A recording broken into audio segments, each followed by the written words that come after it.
మీ అందరితో కూడా ప్రార్థన, సరిగ్గా సంవత్సరం నుండి ఇంకొక 20-25 రోజులు కాంగ్రెస్ ప్రభుత్వం వచ్చి గడిచిపోయింది. 100 రోజుల్లో హామీలు అమలు చేస్తాం, 100 రోజుల్లో 6 గ్యారెంటీలు అమలు చేస్తాం అని చెప్పి 400 రోజులైంది.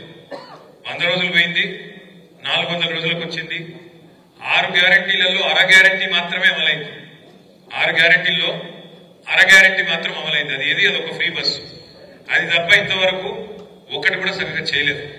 కాకపోతే వాళ్ళ మాటలు, దబాయింపులు, ఊకదంపుడు ఉపన్యాసాలు ఇవన్నీ చూసి ఇప్పుడే వినోదన్న చెప్పినట్టు నాకు కూడా వశం కాక రుణమాఫీ మీద అబద్ధాలు చెప్తుంటే మొన్న అసెంబ్లీలో అడిగిన, ముఖ్యమంత్రి ఉన్నాడు ఎదురుగానే, మొత్తం మంత్రులు ఉన్నారు, కాంగ్రెస్ వాళ్ళు అందరూ ఉన్నారు, ఎమ్మెల్యేలు, వాళ్ళందరూ ముంగట చెప్పిన నేను, మీరు చెప్పిన మాటల్లో వాస్తవం ఉంటే, అసెంబ్లీలోనే చెప్తున్నా, మీరు చెప్పిన మాట వాస్తవం అయితే 2 లక్షల రూపాయలు రుణమాఫీ చేసినామని మీరు ఏదైతే చెప్తున్నారో, కావాలంటే ఇడికెళ్ళి ఒక బస్ వేసుకుని అందరం కలిసి పోదాం, ముఖ్యమంత్రి సొంత ఊరు కొండారెడ్డిపల్లికి పోదామా, ముఖ్యమంత్రి నియోజకవర్గం కొడంగల్ పోదామా.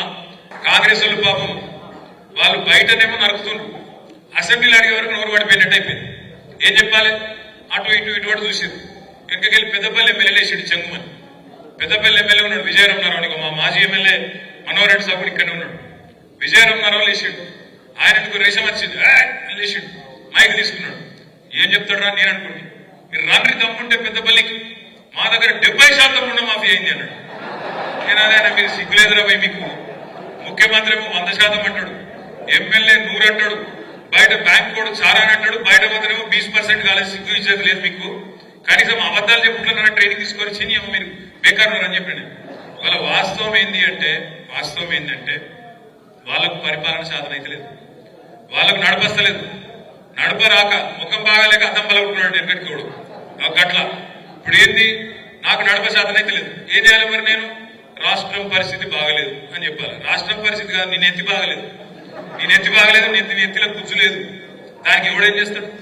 నీకు తెలివి లేక, శాతగాక, దద్దమ్మవై అడ్డగోలు హామీలు ఇచ్చి, పనికిమాలిన హామీలు ఇచ్చి, 100 రోజుల డైలాగులు కొట్టి, అఫిడవిట్లను పోజులు కొట్టి, దేవుళ్ళ మీద ఒట్లు పెట్టి, ఏదో పీకుతామని ఏదో పెద్ద బిల్డప్ ఇచ్చి వచ్చినాం.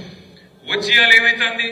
శాతం అయితే లేదు, ఏం చేయాలో తెలుస్తలేదు, తెలియక ఇప్పుడు ఇక్కడికి వస్తుంటే ఇక్కడ చూసిన బయట మన కరెక్ట్ గా మన ఆఫీస్ ఎదురుగా టెంట్ వేసుకున్నాం. ఎవరు? సర్వశిక్ష అభియాన్ ఉద్యోగులందరూ టెంట్ వేసుకున్నారు. నేను అడిగితే వాళ్ళని, ఏందమ్మా ఏమైంది అని. ఏం లేదు సార్, ఈ రేవంత్ రెడ్డి సరిగ్గా నవంబర్ 23లో మా దగ్గరకు వచ్చిండు సార్. వచ్చి ఏం చెప్పిండు? మీరు ఛాయ్ తాగే లోపల ముఖ్యమంత్రి అనేటోడు అనుకుంటే ఛాయ్ తాగే లోపల మీ సమస్య పరిష్కారం చేయొచ్చు, ఛాయ్ తాగే లోపల గవర్నమెంట్ ఆర్డర్ ఇచ్చి పంపించచ్చు, ఏముందమ్మా మీ సమస్య అని చెప్పిండు. చెప్పుడే కాదు, నన్ను గెలిపియండి, నేను పిలుచుకుంటా, ఛాయ్ తాగిపిస్తా, ఛాయ్ తాగే లోపల జీవో ఇచ్చి పంపిస్తా అని చెప్పిండన్న.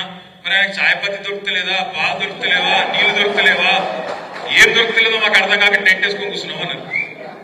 ఛాయ్ పత్తు మరి చక్కెరను అదేదో లేకపోతే మనం పంపిస్తాం.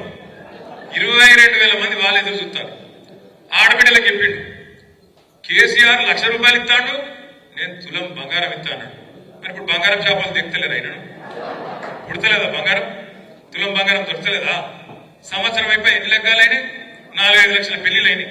ఒక్కలగా నచ్చిందా? రాలే. రుణమాఫీ అన్నాడు. నేను ముఖ్యమంత్రిని అడుగుతున్నా, మళ్ళొక్కసారి వేదికగా అడుగుతున్నా, నిన్న చెప్పినా మళ్ళీ చెప్తున్నా, ఎంత సిగ్గుదప్పిన ప్రభుత్వం అంటే, ఎంత ఇజ్జత్ లేని ప్రభుత్వం అంటే కాంగ్రెస్ ప్రభుత్వం. వీళ్ళే చెప్పారు. ఏం చెప్పారు?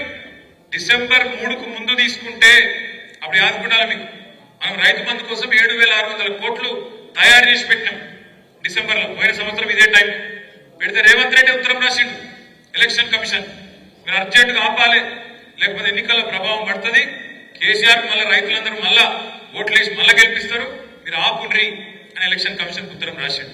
రాస్తే ఎలక్షన్ కమిషన్ వాళ్ళు ఎన్నికలు ప్రభావితమైతే అని చెప్పి ఆపేసారు. అప్పుడు ఏం చెప్పిండు రేవంత్ రెడ్డి?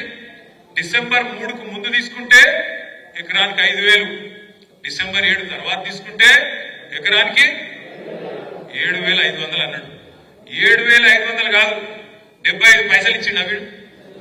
75 పైసలు ఆ రోజు మనం ఏదైతే కూడబెట్టిపోయినామో 7,500 కోట్లు అవి మళ్ళా 3-4 నెలలు సదానికి గవే ఇచ్చిండు. దాని తర్వాత పార్లమెంట్ దాకా ఇచ్చిండు. ఎప్పుడైనా నాట్లు పడేటప్పుడు పడతాయి రైతు బంధు పైసలు, కానీ ఈయన ఉన్నప్పుడేమో ఓట్లు పడేటప్పుడు పడ్డాయి పైసలు.